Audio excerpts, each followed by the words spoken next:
प्रथमतः मी माननीय न्यायालयाचे आभार मानतो. त्यांनी माझं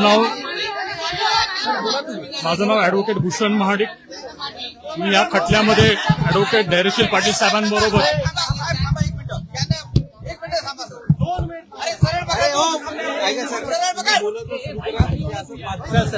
या खटल्यामध्ये सुरुवातीपासून ऍडव्होकेट धैर्यशील पाटील साहेबांबरोबर मी काम केलेलं आहे, पाहिलेलं आहे. आणि न्यायालयाने या निर्णयाने एक पूर्णतः या प्रत्येक या प्रश्नावरती उत्तर दिलेलं आहे की हे पूर्ण प्रकरण जे आहे ते तथाकथित आहे आणि खोटं घडवण्यात आलं. त्यामुळे न्यायालयाने आज जो निकाल दिलेला आहे तो सर्व साक्ष पुराव्याच्या आधारे दिलेला आहे. तो सर्व गोष्टींचं संकलन करून दिलेला आहे. आणि मुख्यतः हा गुन्हा जो करण्यात आला त्या गुन्ह्याचे खरे जे सूत्रधार आहेत त्यांना बाजूला ठेवून राजकीय दृष्टी डॉक्टर साहेबांना त्रास देण्यासाठी हा यंत्रणेचा वापर करून राजकीय लोकांनी वापर करून हा खोटा खटला दाखल केला. नेमका कोर्टाने आज काय काय टिप्पणी केली, काय काय सांगितलं थोडक्यात सांगा. माननीय न्यायालयाने प्रखरपणे सांगितलं की हा माफीचा साक्षीदार जो आहे पारसमल जैन ह्याच्यावरती कुठल्याही प्रकारे साक्ष ठेवता येत नाही. ह्याच्यामध्ये गोवण्यात आलेलं आहे आणि ह्याच्याकडनं साक्ष करण्यात घेतली आहे. आणि वेळोवेळी आपल्या तथाकथित कहाण्या हे बदलत आलेलं आहे. प्रथमतः तो वेगळी कहाणी सांगतो. त्यांनी एवढंही क्लिअरली सांगितलं की मला 2009 मध्ये मला राकेश मारियाच्या सांगण्यावरनं आणि क्राईम ब्रांचच्या अधिकाऱ्यांनी खोट्या गुन्ह्यामध्ये मला गोवलं. त्याच्यामध्ये माझी बेदम मारहाण केली, मला टॉर्चर करण्यात आलं. आणि त्या अनुषंगाने नंतर जेव्हा मी ह्याचा कबुली जबाब दिला किंवा मी ह्या गुन्ह्यामध्ये माझ्या कटाचा कबुली हे केलं त्यावेळी मला सगळ्या दृष्टिकोनातून माझी हे करण्यात आली असं त्यांनी प्रखरपणे सांगितलेलं आहे. आणि प्रथमतः ह्याच्यामध्ये हा खटला 2006चा हा गुन्हा आहे. ह्याच्यामध्ये आपल्याला पार्श्वभूमी सांगतो. 2006 मध्ये ही घटना घडली 2006 मध्ये ह्याच्यामध्ये तपास कळंबोली पोलीस करत होती. कळंबोली पोलिसांनी 1.5 वर्ष तपास केला. त्याच्यानंतर हा तपास क्राईम ब्रांच नवी मुंबई यांच्याकडे वर्ग करण्यात आला. कुणाच्या सांगण्यावरनं करण्यात आला तर मयताच्या नातेवाईकाच्या सांगण्यावरनं करण्यात आला. मग काय झालं त्याच्यानंतर 2008 मध्ये, कारण हे प्रकरण फार जुनं आहे, 2008 मध्ये माननीय उच्च न्यायालयामध्ये आनंदी देवी जे पवनराजेच्या पत्नी आहेत त्या उच्च न्यायालयात गेल्यात. त्यांनी या प्रकरणामध्ये एक तानाजी पाटील, आपल्याला माहित असेल तानाजी पाटीलची नार्को ही पूर्णपणे मीडियावरती दाखवण्यात आली. आणि उच्च न्यायालयात प्रकरण पेंडिंग असताना ही नार्कोची सीडी जी आहे ती बाहेर मीडियाकडे लीक करण्यात आली. त्याची डॉक्टर साहेबांवरती एक संशयाचं वातावरण तयार करण्यात आलं. आणि त्या वातावरणाच्या आधारे त्यांनी उच्च न्यायालयांकडनं असं हे दाखवलं की बघा हे एक सिनियर मंत्री आहेत, कॅबिनेट मिनिस्टर आहेत आणि आम्हाला न्याय मिळणार नाही आणि म्हणून सीबीआयकडे वर्ग करावा. मग सीबीआयने काय केलं, ऑक्टोबर 2008 मध्ये माननीय उच्च न्यायालयाने सर्व कागद जे आहे ते सीबीआयकडे हँडओव्हर करा, हस्तांतरित करा म्हणून सांगितलं. सीबीआयने 2009 पर्यंत काही केलं नाही. पण त्याच्या आधी सीबीआयकडे ही केस म्हणजे 2008 मध्ये ऑर्डर झाल्यानंतर सुद्धा मे 2009 मध्ये ही कहाणी फेब्रुवारी 2009 मध्ये सुरू होते. आनंदीबाई पुन्हा कोर्टात जाते, माननीय उच्च न्यायालयात विनंती करते की ह्या प्रकरण अजून सीबीआय याच्यामध्ये करत नाहीये, कारण त्यांना तोपर्यंत कुठलाही पुरावा, कुठलाही सुराग, कुठलाही तथाकथित डॉक्टर साहेबांपर्यंत जोडता येत नव्हतं. मुख्यतः राकेश मारियाच्या क्राईम ब्रांचने जेव्हा राकेश मारिया जॉईंट सीपी होते आणि राकेश मारियांना साक्षीदार म्हणून तपासण्यात आलं तर राकेश मारियाने ह्या जैनला मी ओळखत नाही आणि जैनला फक्त त्यांनी एवढं सांगितलं की माझ्या अधिकाऱ्याने 3-4 गुन्ह्यामध्ये त्याचा ताबा घेतला. त्यामुळे 19 एप्रिल 2009 त्यांनी मला खुलासा माझ्या अधिकाऱ्यांनी सांगितलं की असं जैन हा व्यक्ती हा सांगतोय.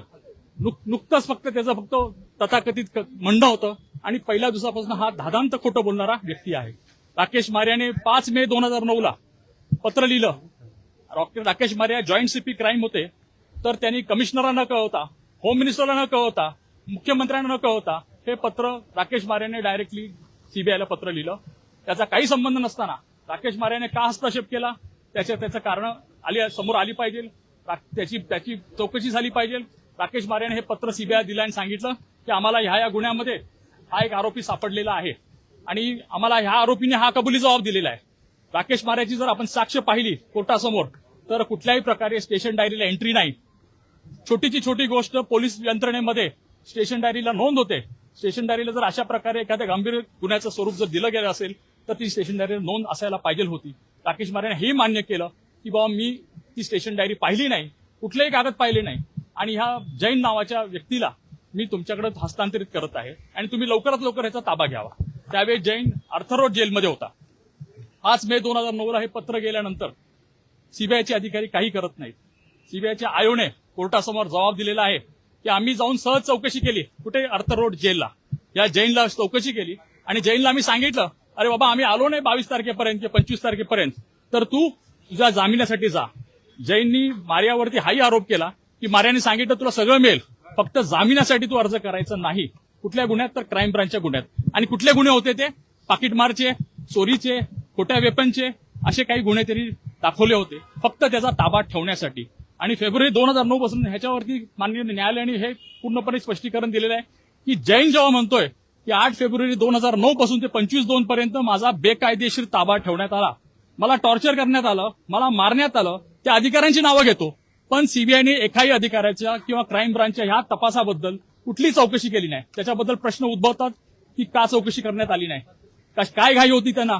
आणि फक्त जैनला सीबीआयने 22-25 मेला म्हणजे 25 मेला कोर्टात त्यांनी अर्ज केला. सो 5 मे पासून 25 मे पर्यंत सीबीआय का थांबली? काय त्यांच्यासमोर हे होतं? 25 मेला कोर्टात पनवेलच्या कोर्टात ताबा घेतला आणि 27 मेला त्यांना ताबा मिळाला अर्थरोड जेलमधनं आणि मग त्याला 29 मेला न्यायालयासमोर नेलं. आमचं पहिल्यापासून म्हणणं होतं की बाबा न्यायालयाकडे पोलीस कस्टडीमध्ये असताना तो कायदाच आहे की कुठल्याही प्रकारचं कबुली जबाब होत नाही. न्यायालयीन म्हणजे पोलीस कस्टडीमध्ये असताना न्यायालयाचं ते प्रथम हे आहे, कर्तव्य आहे की त्याला न्यायिक कस्टडीमध्ये ठेवा, त्याला वेळ द्या, त्याला रिफ्लेक्शनचा टाइम द्या आणि ती सगळी प्रोसिजर जी 164 खाली आहे सीआरपीसी ती सर्व अवलंबण्यात यावी. पण असं काही करण्यात आलं नाही. मग ह्याच्यामध्ये जसं न्यायालयाने सांगितलेलं आहे आणि जे रेकॉर्डवर आहे त्याच्या कबुली जबाबमध्ये काही एक उल्लेख नाही. डॉक्टर साहेबांचा उल्लेख नाही, डॉक्टर साहेबांच्या बद्दल उल्लेख नाही किंवा त्यांना भेटल्याचा उल्लेख नाही. मग हा काय करतो? हा म्हणजे त्याच्यानंतर त्याच्या कबुली जबाबानंतर 29 मेला आहे त्याचा कबुली जबाब जो काय घेतलेला आहे तो डिफेक्टिव्ह आहे हे न्यायालयाने त्याचं स्पष्टीकरण केलेलं आहे. पण नुसतं त्याच्यावर नाही तर त्याला 2 दिवसामध्ये त्याच्या कबुली जबाबावर सगळ्या आरोपींना अटक होते, प्रामुख्याने डॉक्टर साहेबांना. आणि अटक करणे हाच एक त्यांचा उद्देश होता, हाच एक त्यांचा मुद्दा होता. त्यांना तिथेच डॅमेज करायचं होतं डॉक्टर साहेबांना. कारण तुम्हाला माहिती असेल मे 2009 मध्ये डॉक्टर साहेब लोकसभेचे खासदार म्हणून निवडणूक लढले, निवडून आले आणि केंद्रामध्ये मंत्री होणार होते.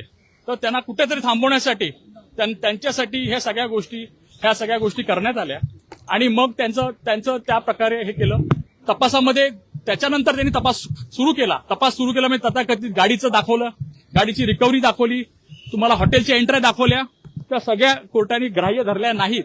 कारण हा जैनच मुळात खोटारडा माणूस आहे, खोटं बोलत आहे, वारंवार आपले हे बदलत गेला. नुसतं एवढंच नाही तर त्यांनी कोर्टासमोर माननीय न्यायालयासमोर सुद्धा त्याची जबानी झाली, त्याची साक्षीदार म्हणून त्याचं माफीचा साक्षी झाल्यानंतर त्याची जबानी झाली, त्याच्यात सुद्धा खोटं बोललेलं आहे. प्रत्येक वेळ तो बदलत जातो, प्रत्येक वेळ नव्याने काही सांगतो, प्रत्येक वेळ त्याला हे करण्यात आलं. पण आम्हाला त्याच्यावरती गांभीर्याने बघावं लागतं. पैसे कोर्टात सांगितले की त्यांनी पैसे घेतले होते, 2दा पैसे घेतले होते असेही देखील कोर्टापुढे आले. त्याची तथाकथित कहाणी आहे. कुठलाही पैशाचा उल्लेख नाही, कुठल्याही पैशाची देवणघेवण नाही, कुठल्याही पैशाचं नाही. उलट त्यांनी स्वतः म्हटलेलं आहे की मी एक मोठा व्यापारी आहे, माझे 6 फ्लॅट मुंबईत आहेत, माझे राजस्थान कंक्रोलीमध्ये 2 बंगले आहेत आणि मी एक मोठा व्यापारी असून माझं 5 किलो सोनं आहे. तेवढंच नाही तर मी पोलिसांचा स्पेशल खबरी आहे, माझ्याकडे पोलिसांची लायसन्स गन आहे, पोलिसांनी ठाणे पोलीस कमिशनर आणि मी एन्काउंटर किलिंग सुद्धा केलेले आहेत. अशाबद्दल सुद्धा न्यायालयाने त्याचं विस्तृत हे केलेलं आहे की ह्याचं बॅकग्राऊंड बघा, ह्याला सगळ्या गोष्टी माहीत होत्या, ह्याला पोलिसांची प्रोसिजर माहीत होती, पोलीस कस्टडी घेतात कशी माहित होती, पोलीस एन्काउंटर कसे करतात ते माहिती होते. त्यामुळे ह्या सगळ्या गोष्टी त्यांनी सगळ्या खोट्या कोर्टासमोर आणलेल्या आहेत. सर, एक महत्त्वाचा प्रश्न, ओमराजे निंबाळकर म्हणतात की या निकालाला हायकोर्टामध्ये ते अपील देणार आहेत, आव्हान देणार आहे, तर त्याकडे तुम्ही कसं बघता? सुद्धा तुमची बाजू कशी आहे? एक प्रश्न पहिली गोष्ट म्हणजे प्रथमतः प्रत्येकाला न्याय मागण्याचा अधिकार आहे, तो त्यांनी वापरावा, त्याच्याबद्दल आमचं म्हणणं नाही. पण आज काय झालं, तुम्ही परवाचं जे दाखवलं आणि मीडियामध्ये आलं की त्यांनी स्वतः सांगितलं की माझा राजकारणाचा जन्मच याच्यावर झाला, आता मी म्हणेल की आता त्याचं राजकारण पण ह्याच्यावर संपणार. जेव्हा ही केस संपलेली आहे त्याचं राजकारणचं भांडवली संपलेलं आहे आणि इथून पुढे म्हणजे आम्ही तिथेही थांबणार नाही. तर ह्याच्यामध्ये खरे मारेकरी कोण होते, हा तपास कुठे डायव्हर्ट करण्यात आला, हा जैन नावाचा व्यक्ती कुठून आला, कुणाच्या सांगण्यावरनं आला, कशा पद्धतीचे पुरावे का कोर्टाच्या सांगण्यावर गोळा करण्यात आले, ह्याच्यामध्ये कुणाचा काय उद्देश होता आणि डॉक्टर साहेबांच्या बद्दल का डॉक्टर साहेबांना हे करण्यात आलं. कारण गेलं राजकारण तुम्ही पाहिलेलं आहे, हे सगळ्या इलेक्शनमध्ये हाच विषय, डॉक्टर साहेबांची बद्दल विषय करणं, हा गुन्ह्यासंदर्भातला विषय करणे आणि हा संदर्भ घेऊन प्रत्येक इलेक्शनमध्ये लोकांसमोर पुढे जाणं. थँक्यू. हॅलो, हे हिंदी घ्या. एक मिनिट, हे बाकीचे रूम घ्या.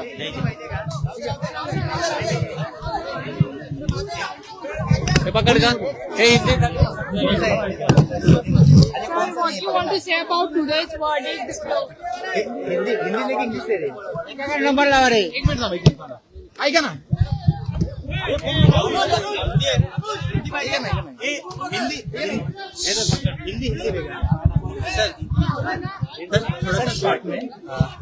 सर आज कोर्ट ने तीनों मतलब सभी आरोपियों को बाइज्जत बरी कर दिया. क्या कुछ अहम बातें कोर्ट ने कही और जिसके आधार पर कोर्ट ने आरोपियों को बाइज्जत बरी कर दिया? देखिए, प्रथमतः माननीय न्यायालय का मैं शुक्रगुजार हूं कि टाइम लगा लेकिन हमको न्याय मिला, डॉक्टर साहब को न्याय मिला और हमारे पूरे परिवार को, डॉक्टर साहब के पूरे परिवार को न्याय मिला और बाकी आरोपी को भी न्याय मिला. ये केस जो है माननीय न्यायालय ने पूरी तरह से इसका विश्लेषण किया है, विस्तृत विश्लेषण किया है.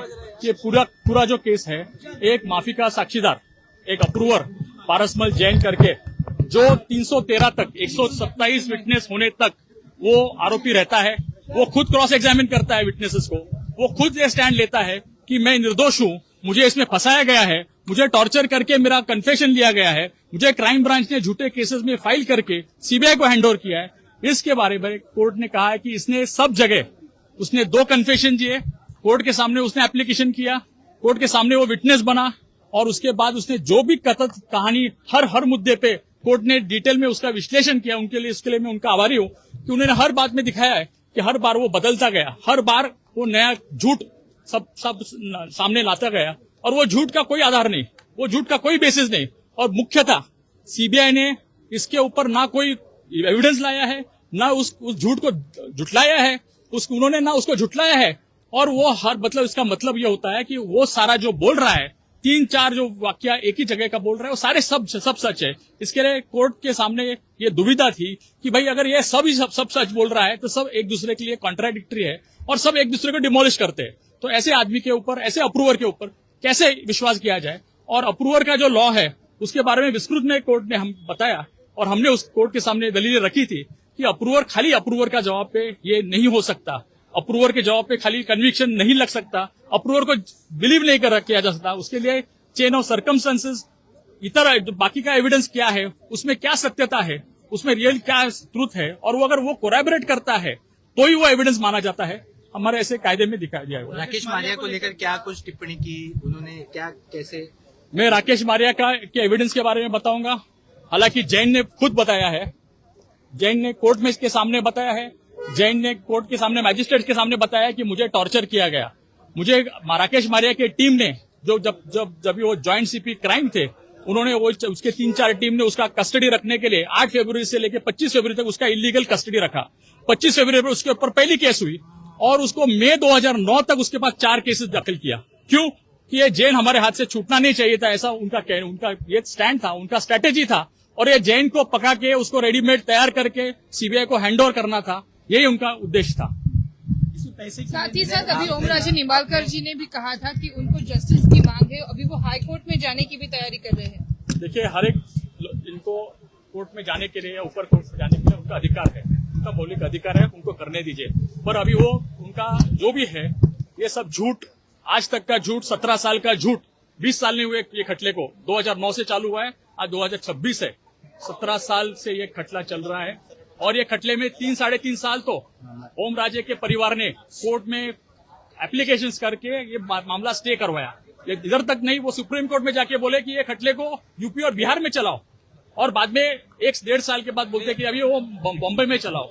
ऐसे करके उन्होंने जितना कोशिश कर सकते थे उतना ये खटले को उन्होंने डिले करवाया, लेकिन फिर भी हमको जस्टिस मिला, उसका हमें आनंद है। मैं राजकारण में आया हूँ, पॉलिटिक्स में आया हूँ, वो जस्टिस मिलने के लिए ऐसा वो कह रहे थे। साथ ही साथ उसने ऐसा नहीं कहा जो परसों का मैंने आपके इलेक्ट्रॉनिक मीडिया से सुना। वो बोला मेरा राजकारण में जन्म ही मेरा ये केस में हुआ, मतलब ये केस का मुझे इतना फायदा हुआ कि मेरे 3 इलेक्शंस, 2 लोकसभा और 1 असेंबली इलेक्शंस में निकल गया। अभी उसके ऊपर आगे प्रश्न रहेगा कि आगे का इलेक्शन में 2029 में करूंगा किसके ऊपर और किस मुद्दे पे करूंगा, क्योंकि ना विकास का मुद्दा रहेगा उसका, ना कुछ उसने कुछ काम किया होगा, उसके ऊपर उसको जनता के पास जाना होगा और जनता डिसाइड करेगी कि उसको चुन के देना है कि नहीं देना है। सर, आप कह रहे थे कि राकेश मारिया को ने जब इनको पकड़ा तो राज्य सरकार, कमिश्नर किसी को इन्फॉर्म न करके सीधे सीबीआई को पतली। वो आप राकेश मारिया का जो लेटर देखेंगे एग्जिबिट 833 जो कोर्ट के रिकॉर्ड में है और राकेश मारिया की साक्ष्य है, उसकी सर्टिफाइड कॉपी भी आपको मिल सकती है।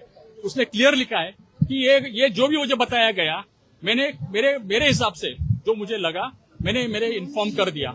ना इसका कोई लिखा पढ़ी किया, ना इसको किसी को इन्फॉर्म किया, ना कुछ किसी को बताया। मतलब वो ज्वाइंट सीपी थे, ज्वाइंट सीपी एक कमिश्नर ऑफ पुलिस के नीचे काम करता है, डीजीपी के ऑफिस के नीचे काम करते हैं, होम मिनिस्टर के अंडर काम करते हैं। और ये राकेश मारिया को क्या इतना इंटरेस्ट था कि उसको अपने अधिकार का, ज्वाइंट सीपी क्राइम करके अधिकार का, उसको सीबीआई को डायरेक्ट लेटर लिखना था। एक मिनट